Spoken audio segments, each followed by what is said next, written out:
दुनिया को उम्मीद थी कि यूक्रेन के 4 रीजन्स को रूस में मिलाने के ऐलान के बाद पुतिन एक तरफा युद्ध विराम कर देंगे, लेकिन ऐसा हुआ नहीं। नॉर्ड स्ट्रीम गैस पाइपलाइन में हुए धमाकों ने शांति की रही सही बची संभावना को भी खत्म कर दिया, पर अब बात इससे आगे निकल गई है। अब तक जंग जमीन, पानी और आसमान में होती थी, लेकिन अब अंतरिक्ष में जंग हो सकती है। अंतरिक्ष भी इसकी जद में आ गया है। ब्रिटेन के chief of the defence staff ने एक बहुत बड़ा दावा किया है, और दावा यह कि पुतिन का अगला हथियार स्पेस से अटैक करेगा और इस अटैक में पूरा यूरोप ब्लैकआउट हो जाएगा। देखिए महायुद्ध का अंतरिक्ष अध्याय, पुतिन प्लान से विश्व में भय। जमीन पर वॉर जोन,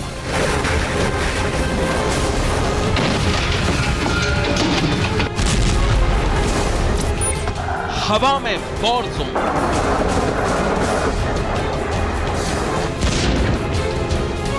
कृषि से हर दिन, हर महीने, हर साल, इतना ही नहीं आपके रिटायरमेंट के लिए भी पैसे कमाना है, फिर देरी किस बात की? फ्रीडम ऐप को अब भी डाउनलोड कीजिए। समंदर में वॉर जोन,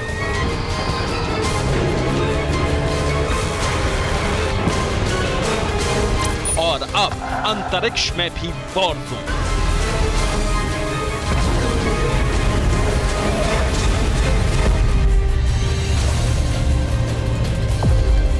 ये जंग आउट ऑफ कंट्रोल हो गई है। युद्ध का दायरा धरती से निकलकर आसमान और स्पेस तक पहुंच गया है।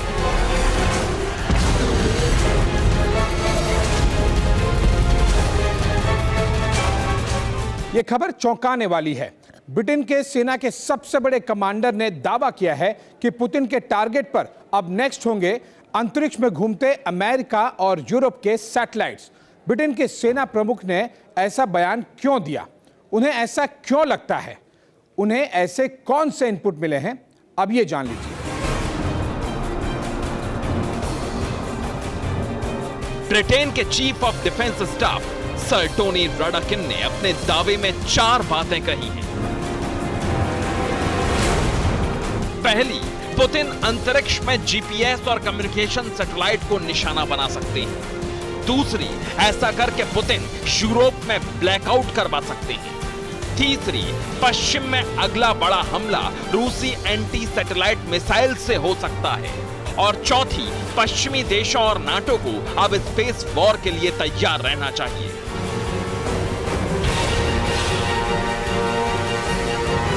तो अचानक ऐसा क्या हो गया कि एटम बम पर रूस और नाटो ताकतों की धमकियों के बीच अचानक स्पेस वॉर की एंट्री हो गई?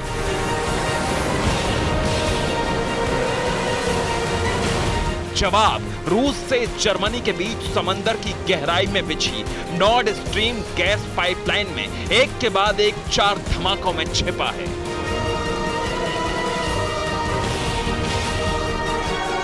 नॉर्ड स्ट्रीम पाइपलाइन टूटने की जिम्मेदारी यूरोप के देश रूस पर डाल रहे हैं।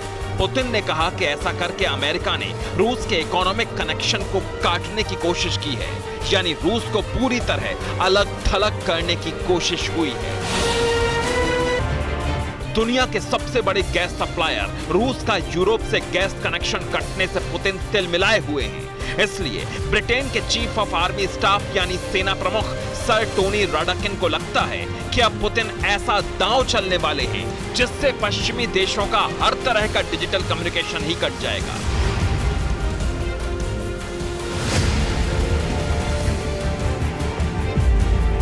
अगर ब्रिटेन के चीफ ऑफ आर्मी स्टाफ का शक सही निकला, अगर पुतिन ने यूरोप की सैटेलाइट्स को तबाह कर दिया, तो पूरे पश्चिम में हाहाकार मच जाएगा।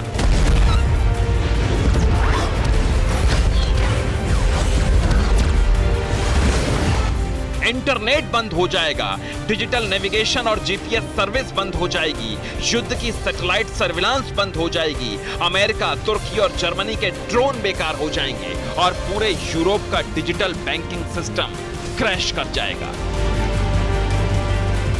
ब्रिटेन के चीफ ऑफ आर्मी स्टाफ ने रूस के एक ऐसे खतरनाक हथियार के बारे में चेतावनी दी है जो पानी और जमीन के जंग से आगे का काम करता है। अब नाटो देशों को इस बात का डर है कि कहीं रूस जमीन या समुद्र नहीं बल्कि अंतरिक्ष से एटम बम दाग सकता है। यूरोप का ये डर हवाई नहीं है। रूस अंतरिक्ष से एटम बम दागे न दागे, लेकिन वो जब चाहे यूरोप की सैटेलाइट्स को तबाह करके पूरे यूरोप में ब्लैकआउट जरूर करवा सकता है।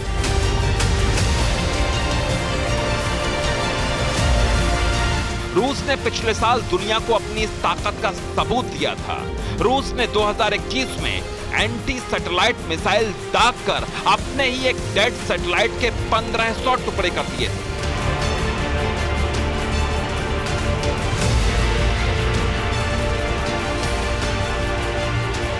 (1982) में सोवियत रूस यानी यूएसएसआर ने कॉस्मोस 1408 नाम का एक जासूसी उपग्रह अंतरिक्ष में छोड़ा था।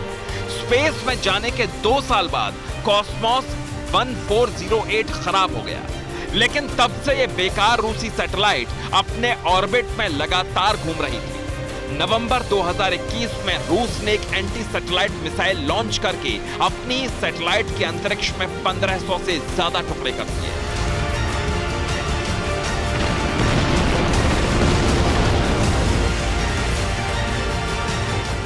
हालांकि इसके बाद रूस की काफी आलोचना हुई, क्योंकि अंतरिक्ष में फैले 1500 से ज्यादा टुकड़े इंटरनेशनल स्पेस स्टेशन के लिए खतरा बन गए थे।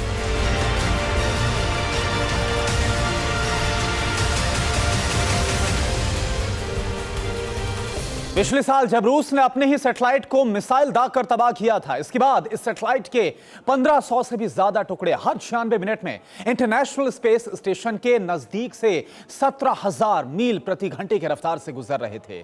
आप यकीन मानिए, अगर इनमें से एक भी टुकड़ा इंटरनेशनल स्पेस स्टेशन से टकरा जाता तो स्पेस स्टेशन तबाह हो जाता।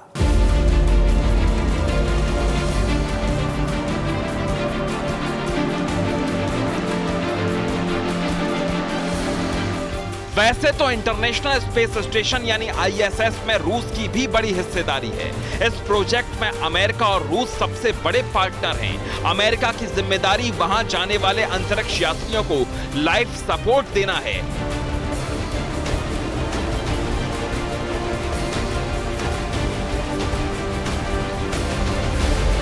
और रूस की स्पेस एजेंसी का काम यह देखना है कि आईएसएस अपने ऑर्बिट में ठीक तरह से घूमता रहे।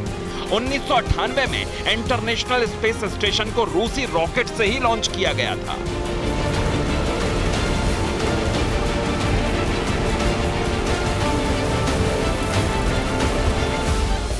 रूस के एक्सपर्ट स्पेस साइंटिस्ट ही आईएसएस का मेंटेनेंस करते हैं, लेकिन जब यूक्रेन जंग के बाद पश्चिमी देशों ने रूस पर कड़ी पाबंदियां लगा दी, उसे अलग थलग कर दिया, तो पुतिन ने आईएसएस से अलग होने का फैसला कर लिया।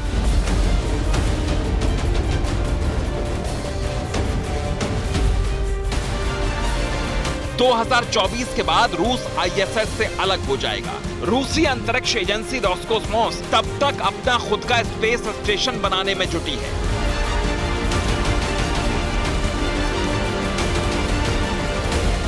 आईएसएस अपना लाइफ स्पैन पूरा कर चुका है। रूस का अपना स्पेस स्टेशन अंतरिक्ष में उसे सुपर पावर बना देगा।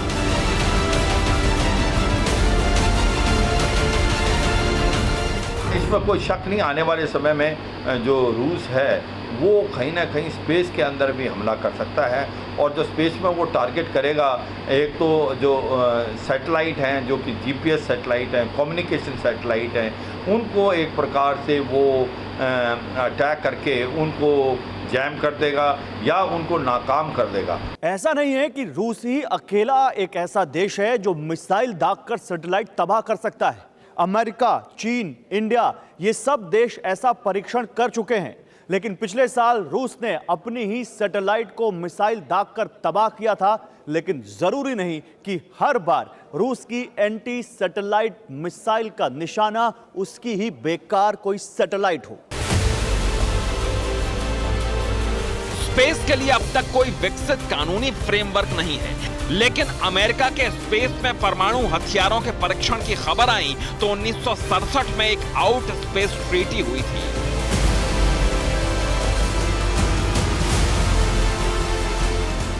पर कहते हैं ना कि जंग में सब जायज है। सवाल यह है कि स्पेस वॉर हुई तो कौन किस पर भारी पड़ेगा।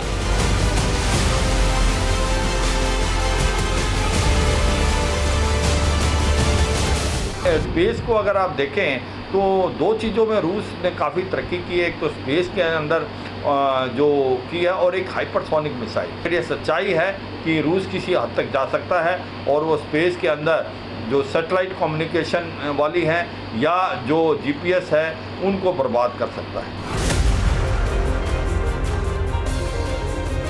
बाइडेन रूस को अलग थलग करने का कोई मौका नहीं छोड़ रहे।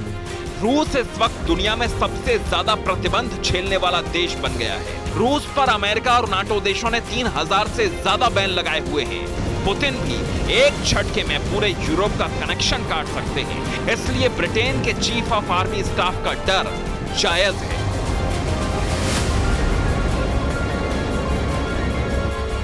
Bureau report, TV9 Bharatvarsh. कृषि से हर दिन, हर महीने, हर साल, इतना ही नहीं आपके रिटायरमेंट के लिए भी पैसे कमाना है? फिर देरी किस बात की? फ्रीडम ऐप को अब भी डाउनलोड कीजिए।